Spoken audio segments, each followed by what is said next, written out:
Augusta Seed, independently owned, family operated, with regional research.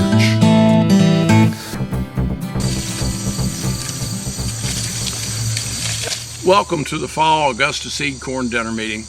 We look forward tonight to sharing with you a lot of new material, including new genetics and new technology platforms, including the Power Core Enlist that is bringing exciting new yields to your farm. Yields are coming in fantastic in many areas, and we're so excited about it. So we can't wait to show you what we've learned about and what we're promoting for the coming year.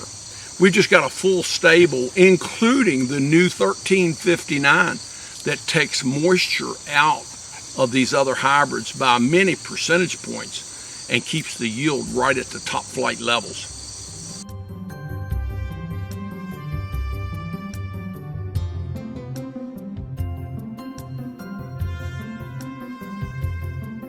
Okay, this corn was planted May the 10th, and from that day on, we didn't have rain for 6 weeks, and it actually got very hot. So it was almost dead. It was only about a foot tall at that point. Completely brown, wasn't it? Completely brown. Completely brown. You thought it was done. Thought it was done. Okay, tell us what's happening. This is obviously looks phenomenal for that. Yeah, tell us what happened after that. So after 6 weeks, we started to get some rain, and as you can see, what happened, it's just, can't hardly believe it.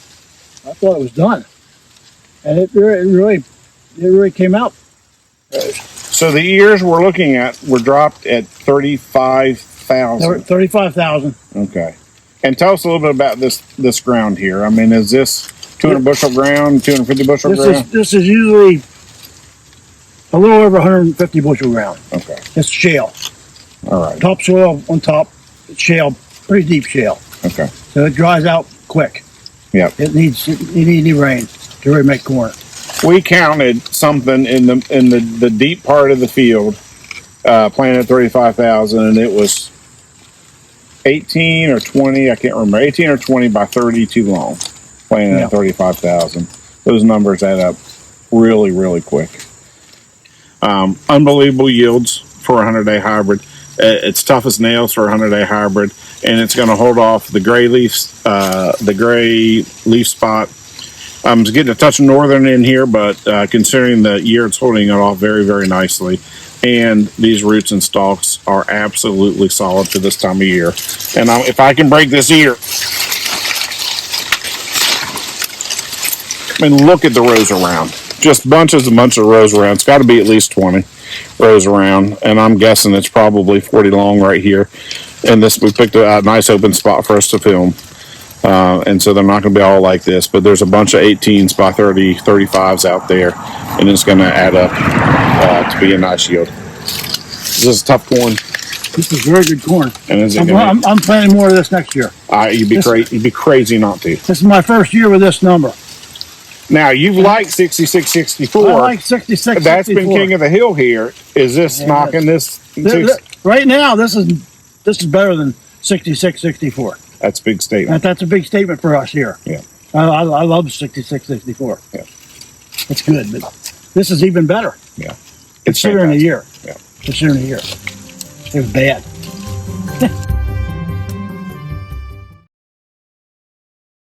$21.50. And this is a 100-day corn, and don't tune out on me, because I know you say 100-day corn in Lancaster County or in a lot of parts in Pennsylvania, going to immediately tune out as too early of a hybrid, and as I'm getting eaten on here by a bug. But 2150 is an exceptional hybrid. It's going to hold its green life now. I'm holding these ears up because this is 100-day corn and should have been harvested probably a couple weeks ago. But what I want you to see is the ear size, the girth of this. I've had it in Pennsylvania, 22 rows around, repeatedly 20 rows around. It's going to put on a big girthy ear. It's not exceptionally long, but it's got a nice deep kernel. But what we're seeing out of a 100-day corn is the ability to harvest in the mid 200s. And the chance to get 240, 250 bushels out of a 100-day corn is just phenomenal. And again, we've had it dry land planted at 30,000, putting 20, 22 rows around. It definitely has a yield, but it's got the agronomics that you need here in the mid-Atlantic and in Pennsylvania. Gray leaf spot, northern leaf blight, it's held off for the past 2 or 3 years, held it off fantastic. Even though this should have been out a week ago, these roots and stalks are nearly perfect. There's not hardly one down at all. And I will go ahead and break off an ear here and let you see. It's not exceptionally big kernels, but I can guarantee you, oh my gosh.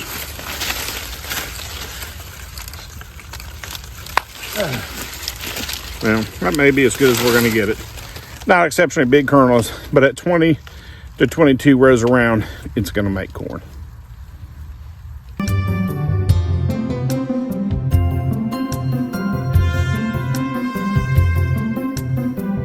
Yeah, so 1259, 109-day Duracade Viptera. It's been in the lineup, Dennis, now for 2 to 3 years. I think we've been testing it in the elite trials. It's had good consistent performance across a pretty good geography for us. And I think, you know, a couple things about the hybrid itself, pretty good emergence and early vigor. You're seeing it's doing a really nice job on gray leaf spot out here. We've got pretty heavy pressure in this location, so it's doing a good job there. It's very consistent, plant to plant, and it's a product that does a nice job across a lot of different soil types. You know, some drought-prone soils, but then also does a really nice job in more highly productive soils as well. So it's pretty versatile, goes across a lot of different yield environments and soil types, and good ear flex at some lower populations if you need to use it on some dryland acres as well. I don't know if you'd want to say anything about Viptera. Yeah, for sure. You know, it's been in the market for a number of years now, but does a great job against corn earworm. Which, you know, can you know, be a problem across a lot of corn acres, north to south.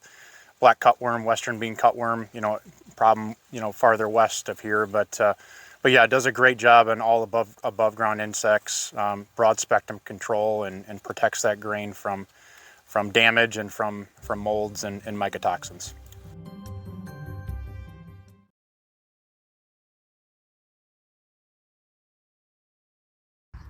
Here in 1359, one of our new hybrids here in Lancaster County. And this hybrid's been a tremendous yielder for us. 1961, 1165 have been fantastic, very stable hybrids. This is taking the yield capabilities up just a notch. What we're losing out of it is some of the toughness that 1165 has. Probably wouldn't put this on some of our lighter soils, or if it's going on moderate soils, you got to make sure you put plenty of nitrogen down or just get plenty of moisture. But this is more of a racehorse version of that. The yield potential is definitely higher. Laybrook's test plot this year in 2023, I think they had 4 companies in, and this 40-50 hybrids. It's a big plot.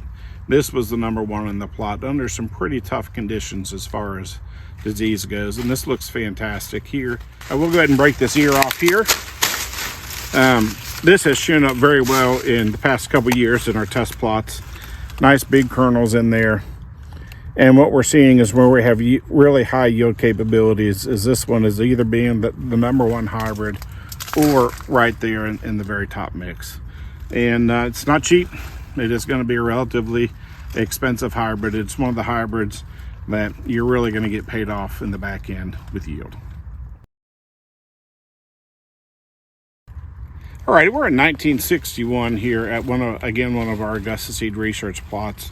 This planted at probably 36,000 here also. And 1961 has been a tremendous hybrid for us that we have found. I mean, this is, again, probably desk days before the combine's going to get in here. The corn is way down in moisture. It's standing perfectly. These roots and stalks are tremendous, and I'm holding on to these ears because it's falling over, and that's exactly what we want an ear to do, is fall over like that, so the rain just sheds off the husk. And the ones on the outside here are doing a little bit better, but tremendous hybrid. Yield potential is off the charts. We've had this on very good ground in that 350 plus range, but what you're getting with that high yield capability is certainly some stress tolerance on lesser quality ground. but also some agronomics that we like as we've walked hybrids this year. The gray leaf spot, the northern leaf blight, has not affected this. Again, roots and stalks and standability have been fantastic. It is from a lineup of 1165, which has been very popular. It's based off those same genetics, got that in the background. And the stability and agronomics, along with the yield, makes this an ideal choice for all over the mid-Atlantic, but especially here in Pennsylvania. 20 and around. And the nice thing about this is not only is it so girthy, but those kernels are just packed in there tight. There's no wasted space, and there's going to be a bunch of yield here.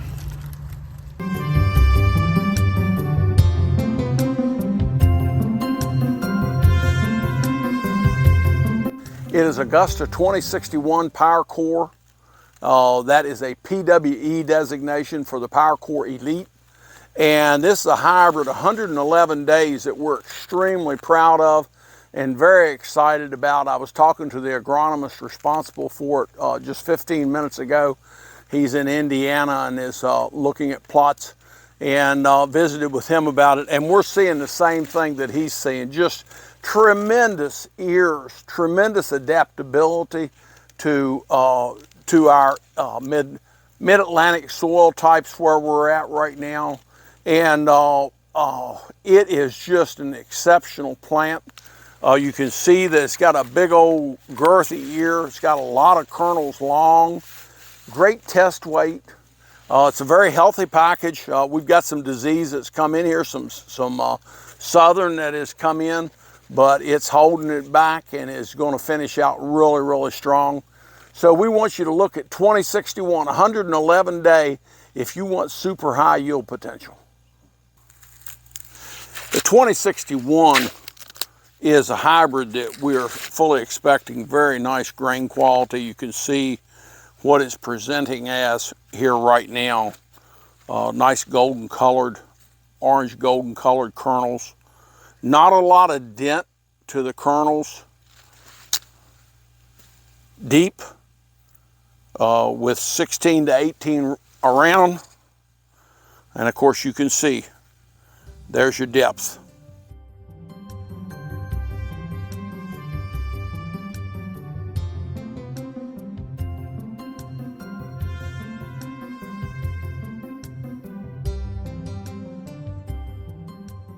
Jay, this isn't your first time with 7162, is it? No, it's not. No, this is a lot of fun.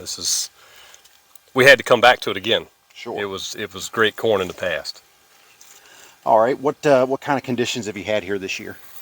We've had very good conditions for the first part of summer, and then it got hot and dry. We've been able to keep water to it with irrigation, and I think with that and plenty of sunlight, this was very late planted corn. This was planted roughly Memorial Day weekend, so it had the brunt of the heat.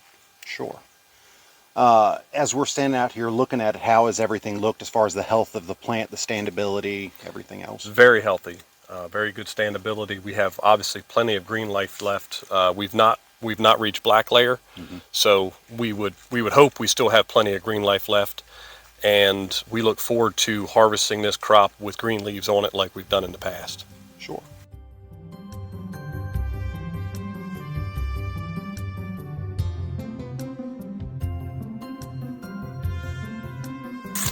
Hey guys, we're in Stanton again at the Augusta Elite Research Plot. We've got John Nadler with our key account manager with the Agrisure Corporation, talking about the technologies and also the genetics that we're using. John, we've spent a week traveling and looking at different hybrids. This 2064 is a key new hybrid and a new version actually of an older hybrid, but it is so much better with adding the Duracade. Tell us about it, what you've seen. Yeah, so fantastic, 113, 114 day, tremendous silage, also good grain, so good dual purpose. As you said, proven genetics, but we've put Agrisure Duracade over the top of it and enhanced the yield. So sometimes when that trait is inserted, it preserves that genetics even better. Feel like we've done a great job here, and Augusta's done a tremendous job at identifying this product to bring to you guys. This cornfield is actually 12 years corn on corn, and it's such a defensive hybrid as far as working. Well, we've had a rough year this year, and it just looks fantastic. You might not need it here at Stanton, but it's one of the best wet feet products there is. So in this area, it may not be an issue, but as we've seen this week on our genetic tours, it's showing up as a product that works in that environment. Well, the only way we'd have wet feet here this year, it looks like, if I carry a bucket of water in here and throw it down. We are here in 1465 in one of our Augusta seed research plots, and we're really liking this hybrid. Last year, the test results were fantastic. This year, the test results are fantastic, and we are just days away from harvesting this hybrid. It is probably below 20%. One of the things we've really liked about this is the roots and stalks have been tremendous. Even we were in it at 17% just yesterday, and the roots and stalks were fantastic. Great grain quality. You can see a long girthy ear. This is planted at 32,000. This is probably going to be 250 plus, probably approaching 300 bushels. And year after year in our research, we've had it for 3 years. And as we went back and looked at the past 3 years, can't believe we didn't sell a bunch of it this year. Had a dry land over 200 bushels in the field, and we've already gotten most of our research information back from the Eastern Shore and a good bit in Pennsylvania, and this is excelling. Great grain quality, great test weight, roots and stalks have been fantastic, yields are there, and I can't really wait to see what this one is going to do. And I'll pull this off because this is a non-harvest row in our test plots, and I'll break that open and show you what we've got to see here. And just fantastic. It's got to be 16 to 18 around, and every bit of 40 to 45 long. Great grain quality. Dry land or on even good ground, this is one you're going to want to take a look at. Well, it's an exciting program that Augusta is bringing for the coming year, and we look forward to bringing it to your farm and working with you individually. As we close our program, we'd like to remind you, as we have for many years, to pray for America and to believe that the Bible is true. Thanks for coming to the Augusta Seed Corn meeting. It's a privilege to work with you all these many years.